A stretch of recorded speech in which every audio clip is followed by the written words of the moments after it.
thử ăn cái quả có quái không biết quả bờ bông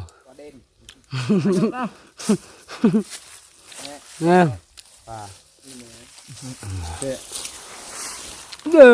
nào bọc bọc đây mọi người ôi trái nhiều đó đấy Miêu hả đấy?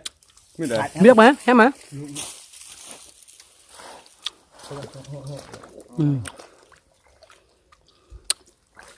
Vẫn có đường ăn. Đỡ hàng đấy. ngon ơi là ngon ơi đúng là dạng đan nổi xong cây cho mình ăn trái Cái đường đợng hành. Chúng tôi đợng hành. Bị băng định này. đấy một người lên hái kìa đây nhanh được không nhanh xuống đi đây đây Vôm nha.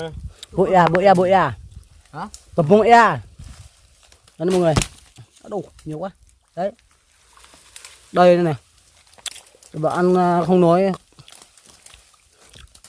hết nối ăn rồi Còn sản thứ vào Được. sạc này. Đây đậu sản thứ đượm này. Ta sư nữa. thôi đủ rồi xuống đi Đi hàng. hết ăn rồi Chẳng mình ngần cằn. Gạ này con này. dạ vâng mày Gạ gạ chân này. mà nó thông rồi này đừng tôi có đấy Gậy. Đọ đi nhà. Như nhà xuống đi độ. Hàng gạ ta đi hàng. Chắc á. Ui. Là cầm gạ mình đây. Mọi người nó thì gạ. đây này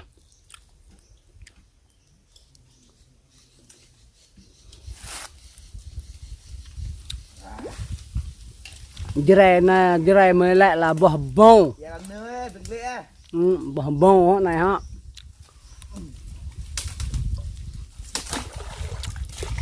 Quay lên này nấp dạ này. đấy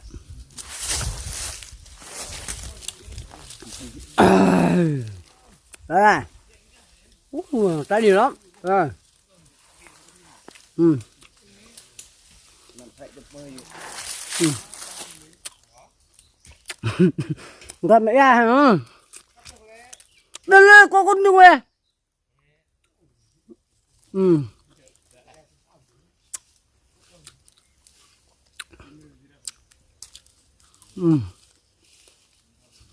ngon lắm mọi người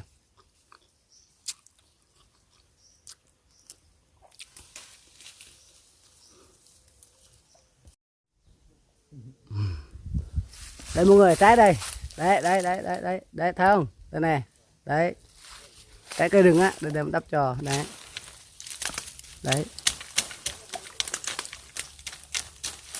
đây đây này đấy thấy chưa đây này mọi người biết trái gì đây không là trái rừng á cây chả biết đây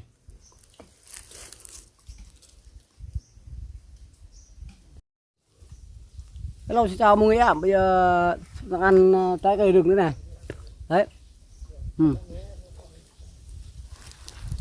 nhiều lắm nè chắc cái là mà mọi người biết không đây à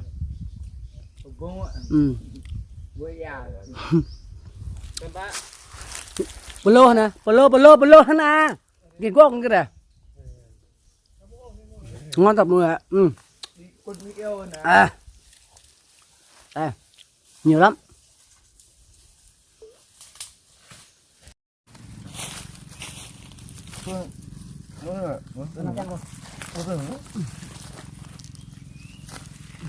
tôi biết làm ăn nên họ ba tội hả nên 2 giờ ha nên tôi không nè 2 giờ đấy Thở lý. chuyện gì nó con biết Đây lên đi. mà là gọn Bị cả Dạ. bờ lũ để Không có thứ gì. Dọn đi vừa thì dọn rồi gì.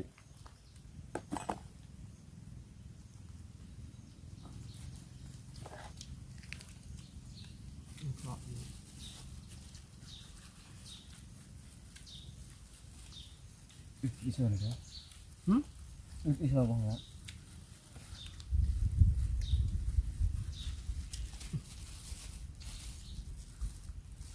Kira quay à? Hả? 12 giờ. À, cùng người bác dòng đây, họ làm thay họ, người họ xa, là hồ đua mông, nè, nhắm pro à,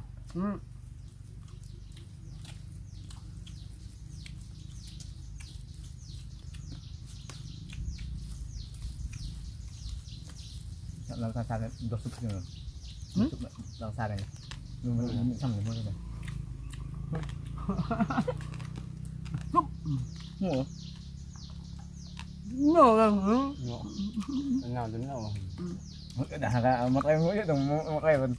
Nó cả mỗi chuyện nhiều này mua cho mình mua làm công ty cao nó nhiều này. Chắc thế. Giờ mua cho ví dụ bắp nghệ nhỉ? Rồi. Mua tay này cả lợn gì? Mua đi. tay có đợt đi lên mình.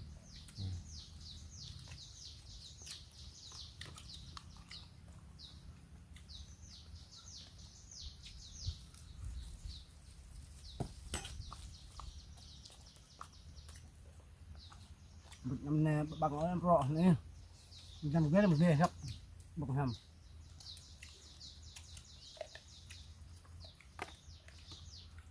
Một đọc như Học phê con ngon, tạo cái ai nhang nó ăn bằng, mà ăn nó bưng nó ăn luôn. là luôn một. Là luôn một. Rất bằng hơn làm sao nữa.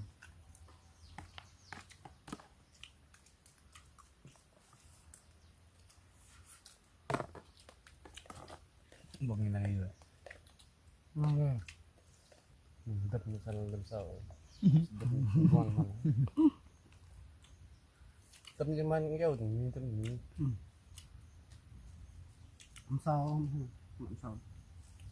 Nào bắt cái được rồi.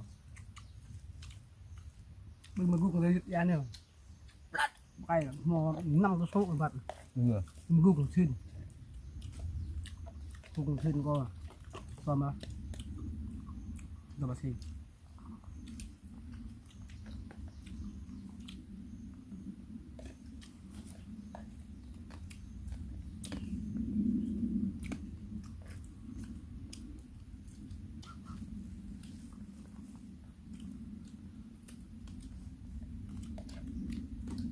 Mà còn bạn thôi bằng bao người có bao sao bên nó rất là tôi nhìn nó. Họ bấm bừa không bấm bừa họ. Có mình có ba họ bây giờ gặp bây giờ. Nó đất này. Rồi mới nằm hả?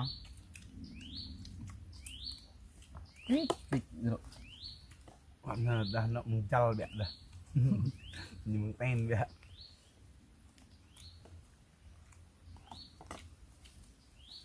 Bây giờ họ cái đựa cái chúng ta đấy mình mới buông đỡ mình trồn Đọc được họ đựa nó mình buông cái từng lọc giờ thì nhẹ và ra cái hẹp được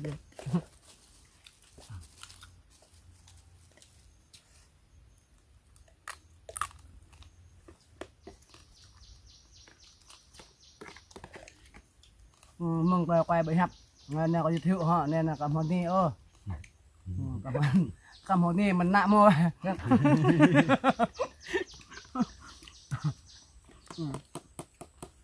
Tận mùi mùi nại mà họ là cho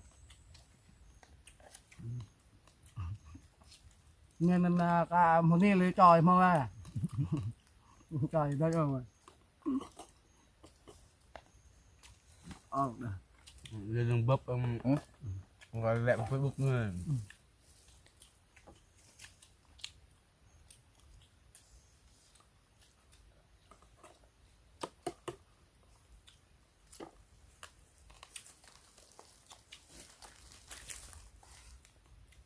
Em họa buông lại em họa cái đường không ẩm đi ra rồi mọi người đưa 5 giờ. Dạ